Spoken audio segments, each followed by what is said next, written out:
ನಮಸ್ಕಾರ ಸಾಹಿತ್ಯ ವಿದ್ಯಾರ್ಥಿಗಳೇ. ಮುಡ್ನಕೂಡು ಚಿನ್ನಸ್ವಾಮಿಯವರ ಅತ್ಯಂತ ಪ್ರಭಾವಶಾಲಿ ಕವಿತೆ ನಾನೊಂದು ಮರವಾಗಿದ್ದರೆ ಅಂದ್ರೆ if I was a tree. ಇದರ ಈ ಸಮಗ್ರ ಪರೀಕ್ಷಾ ವಿಮರ್ಶೆಗೆ ನಿಮ್ಗೆಲ್ಲರಿಗೂ ಸ್ವಾಗತ.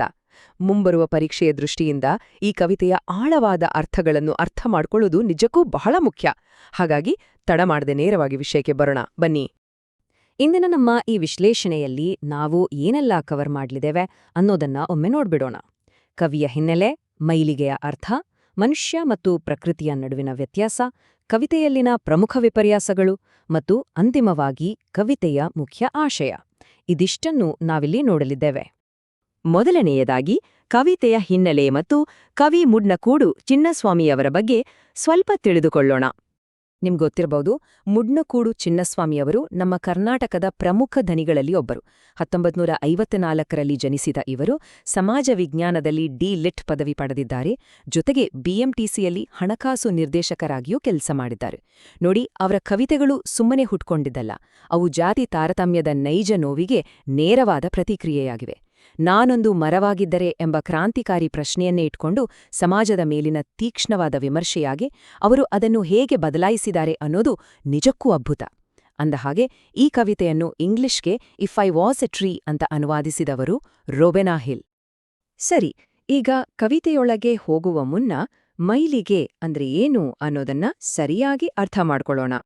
ಡಿಫೈಲ್ಡ್ ಅಥವಾ ಮೈಲಿಗೆ ಎಂದ್ರೆ ಏನು? ಸ್ವಲ್ಪ ಯೋಚಿಸಿ. ಜಾತಿ ವ್ಯವಸ್ಥೆಯಲ್ಲಿ ಅವಕಾಶವಂಚಿತ ಸಮುದಾಯದ ವ್ಯಕ್ತಿಯ ಕೇವಲ ಸ್ಪರ್ಶ ಅಥವಾ ಅವರ ನೆರಳಿನಿಂದಲೂ ಇನ್ನೊಬ್ಬ ವ್ಯಕ್ತಿ ಅಪವಿತ್ರನಾಗುತ್ತಾನೆ ಎಂಬ ಎಂಥ ಕ್ರೂರ ಪರಿಕಲ್ಪನೆ ನಮ್ಮಲ್ಲಿದೆ ಅಲ್ವಾ? ಕವಿತೆಯ ಸ್ಪೀಕರ್ ಹೇಳುವ ಹಾಗೆ, ಈ ಮನುಷ್ಯರ ಜಗತ್ತಿನಲ್ಲಿ ಅವರ ನೆರಳನ್ನೂ ಕೂಡ ಮೈಲಿಗೆ ಅಂತ ಪರಿಗಣಿಸಿ ಎಲ್ಲರೂ ದೂರವಿಡುತ್ತಾರೆ. ಆದ್ರೆ ಒಂದು ಕ್ಷಣ ಕಲ್ಪಿಸಿಕೊಳ್ಳಿ, ಅದೇ ಸೂರ್ಯನ ಬೆಳಕು ಒಂದು ಮರವನ್ನು ತೊಬ್ಬಿಕೊಂಡಾಗ ಯಾವ ಮೈಲಿಗೆಯೂ ಆಗುವುದಿಲ್ಲ. ಇದು ಎಂಥ ದೊಡ್ಡ ವ್ಯತ್ಯಾಸ ಅಲ್ವಾ? ಇದೇ ಕವಿತೆಯಲ್ಲಿ ಬರುವ ಮತ್ತೊಂದು ಪ್ರಮುಖ ಪದ ಡಾಗೀತರ್ ಅಥವಾ ನಾಯಿ ತಿನ್ನುವವನು. ಚಾರಿತ್ರಿಕವಾಗಿ ಕೆಳಜಾತಿಯ ಜನರನ್ನು ಅವಮಾನಿಸಲು ಮತ್ತು ಸಮಾಜದಿಂದ ದೂರ ಇಡಲು ಬಳಸಿದ ಅತ್ಯಂತ ಆಕ್ಷೇಪಾರ್ಹ ನಿಂದನೆ ಇದು.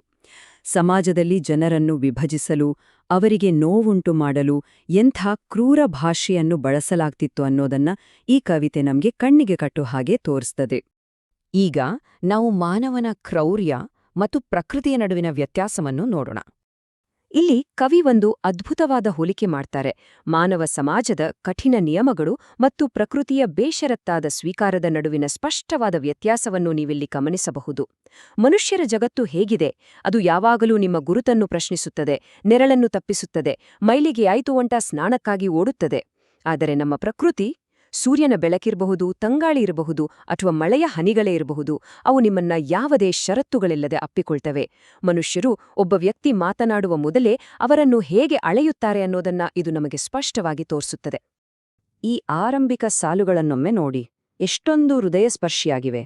ನಾನೊಂದು ಮರವಾಗಿದ್ದರೆ ಹಕ್ಕಿಯು ತನ್ನ ಗೂಡನ್ನು ಕಟ್ಟುವ ಮುನ್ನ ನನ್ನ ಜಾತಿ ಯಾವುದೋ ಎಂದು ಕೇಳುತ್ತಿರಲಿಲ್ಲ. ಖಂಡಿತ ಅಲ್ವಾ? ಒಂದು ಹಕ್ಕಿಗೆ ಕೇವಲ ಒಂದು ಸುರಕ್ಷಿತ ಕೊಂಬೆ ಬೇಕಷ್ಟೇ. ನಾವೇ ಸೃಷ್ಟಿಸಿಕೊಂಡಿರುವ ಈ ಕೃತಕ ಜಾತಿ ವ್ಯವಸ್ಥೆ, ಸಾಮಾಜಿಕ ಶ್ರೇಣಿಗಳ ಬಗ್ಗೆ ಆ ಹಕ್ಕಿಗೆ ಸ್ವಲ್ಪವೂ ಕಾಳಜಿಯಿಲ್ಲ. ಹಾಗಾದರೆ ಮನುಷ್ಯನಾಗಿರುವುದಕ್ಕಿಂತ ಮರವಾಗುವುದು ಹೆಚ್ಚು ಅನುಕೂಲಕರವೇ? ಇದು ಕೇವಲ ಒಂದು ಹಗಲುಗನಸಲ್ಲ, ಸಮಾಜದ ಕ್ರೂರ ತೀರ್ಪುಗಳಿಂದ ನೊಂದ ಮನಸ್ಸಿನಿಂದ ಹುಟ್ಟಿದ ಆಳವಾದ ಪ್ರಶ್ನೆ ಇದು. ಮನುಷ್ಯನಾಗಿ ನಿರಂತರ ನೋವು ಅನುಭವಿಸುವುದಕ್ಕಿಂತ ಮರದಂತೆ ಶಾಂತವಾಗಿ, ಸ್ಥಿರವಾಗಿ ಬದುಕುವುದು ಉತ್ತಮವೇ ಎಂದು ಈ ಕವಿತೆ ಇಡೀ ಮನುಕುಲವನ್ನೇ ಪ್ರಶ್ನಿಸುತ್ತಿದೆ. ಮುಂದಿನ ಭಾಗದಲ್ಲಿ ಕವಿತೆಯಲ್ಲಿರುವ ಪ್ರಮುಖ ವಿಪರ್ಯಾಸಗಳನ್ನ ಅಂದರೆ ಐರನಿ ಏನಿದೆ ಅನ್ನೋದನ್ನ ಅರ್ಥ ಮಾಡ್ಕೊಳ್ಳೋಣ. ಪರೀಕ್ಷೆಯ ದೃಷ್ಟಿಯಿಂದ ಈ ಭಾಗ ಬಹಳ ಮುಖ್ಯ. ಗಮನಬಿಟ್ಟು ಕೇಳಿ. ದೈವತ್ವದ ಸಂಕೇತವಾಗಿರುವ ಪವಿತ್ರ ಹಸು ಮರದ ತೊಗಟೆಯ ಮೇಲೆ ತನ್ನ ತುರಿಕೆಯನ್ನು ತೀರಿಸಿಕೊಳ್ಳಲು ಬರುತ್ತದೆ.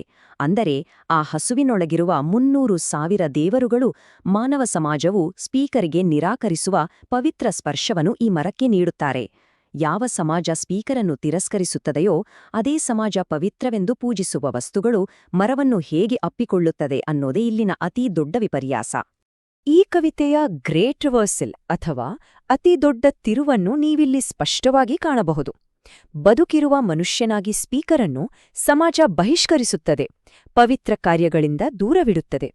ಆದರೆ ಒಮ್ಮೆ ಯೋಚಿಸಿ, ಅದೇ ಮರದಿಂದ ಪಡೆದ ವಸ್ತುವಾದಾಗ ಏನಾಗುತ್ತದೆ? ಅವರು ಶುದ್ಧೀಕರಣದ ಸಾಧನವಾಗುತ್ತಾರೆ.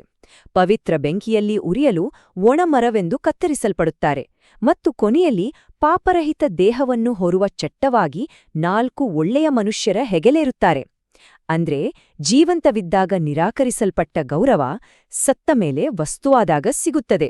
ಇದು ಎಂಥ ವಿಪರ್ಯಾಸ ಅಲ್ವಾ? ಕೊನೆಯದಾಗಿ ಈ ಕವಿತೆಯ ಕೇಂದ್ರ ಆಶಯ ಅಂದರೆ ಸೆಂಟ್ರಲ್ ಥೀಮ್ ಏನು ಅನ್ನೋದನ್ನ ನೋಡೋಣ. ನಾವು ಇದುವರೆಗೆ ನೋಡಿದ ಕವಿಯ ಹಿನ್ನೆಲೆ, ಮೈಲಿಗೆಯ ಅರ್ಥ ಮತ್ತು ವಿಪರ್ಯಾಸದ ಸಂಕೇತಗಳನ್ನು ಒಟ್ಟಿಗೆ ಸೇರಿಸಿದರೆ ನಮಗೆ ಕವಿತೆಯ ಅಂತಿಮ ಸಂದೇಶ ಸಿಗ್ತದೆ. ನಿಜವಾದ ಘನತೆ ಬರುವುದು ಬೇಷರತ್ತಾದ ಸ್ವೀಕಾರದಿಂದ. ಈ ಶುದ್ಧ ಮತ್ತು ಮೈಲಿಗೆ ಎಂಬ ಪರಿಕಲ್ಪನೆಗಳೆಲ್ಲವೂ ಸಂಪೂರ್ಣವಾಗಿ ಮನುಷ್ಯರೇ ಸೃಷ್ಟಿಸಿಕೊಂಡಿರುವಂಥದ್ದು. ಅವು ಪ್ರಕೃತಿಯಲ್ಲಿ ಎಲ್ಲೂ ಇಲ್ಲವೇ ಇಲ್ಲ. ಕವಿತೆಯು ಮರವನ್ನು ಮನುಕುಲಕ್ಕೆ ಕನ್ನಡಿಯಾಗಿ ಹಿಡಿದು ನಾವು ಸೃಷ್ಟಿಸಿದ ಈ ಪೂರ್ವಾಗ್ರಹಗಳಿಂದ ಮುಕ್ತರಾಗಿ ಯಾವುದೇ ತೀರ್ಪುಗಳಿಲ್ಲದೆ ಒಬ್ಬರನ್ನೊಬ್ಬರು ಸ್ವೀಕರಿಸಿದಾಗ ಮಾತ್ರ ನಮಗೆ ನಿಜವಾದ ಘನತೆ ಸಿಗುತ್ತದೆ ಎಂಬ ಪಾಠವನ್ನು ಕಲಿಸುತ್ತದೆ. ಈ ವಿಮರ್ಶೆಯನ್ನು ಮುಕ್ತಾಯಗೊಳಿಸುವ ಮುನ್ನ ಪರೀಕ್ಷೆಗಾಗಿ ಹಾಗೂ ನಿಮ್ಮ ವೈಯಕ್ತಿಕ ಚಿಂತನೆಗಾಗಿ ನಾನೊಂದು ಪ್ರಶ್ನೆ ಬಿಟ್ಟು ಹೋಗುತ್ತಿದ್ದೇನೆ. ನಮ್ಮ ಸಮಾಜದಲ್ಲಿರುವ ಈ ಕೃತಕ ಪೂರ್ವಾಗ್ರಹಗಳನ್ನು ಕಿತ್ತುಹಾಕುವ ಬಗ್ಗೆ ನೈಸರ್ಗಿಕ ಜಗತ್ತು ನಮಗೆ ಬೇರೆ ಏನನ್ನು ಕಲಿಸಬಹುದು? ನಾವು ನಿಜವಾಗಿಯೂ ಪ್ರಕೃತಿಯನ್ನು ಗಮನಿಸಿದರೆ ಹೆಚ್ಚು ಸಮಾನತೆಯುಳ್ಳ ಸಮಾಜವನ್ನು ಕಟ್ಟಲು ಅದು ನಮಗೆ ನೀಡುವ ಇತರ ಪಾಠಗಳೇನು? ಈ ಆಳವಾದ ಚಿಂತನೆಯೊಂದಿಗೆ ಇಂದಿನ ನಮ್ಮ ಈ ವಿಶ್ಲೇಷಣೆಯನ್ನು ಮುಗಿಸೋಣ. ನಿಮ್ಮ ಪರೀಕ್ಷೆಗೆ ಶುಭವಾಗಲಿ.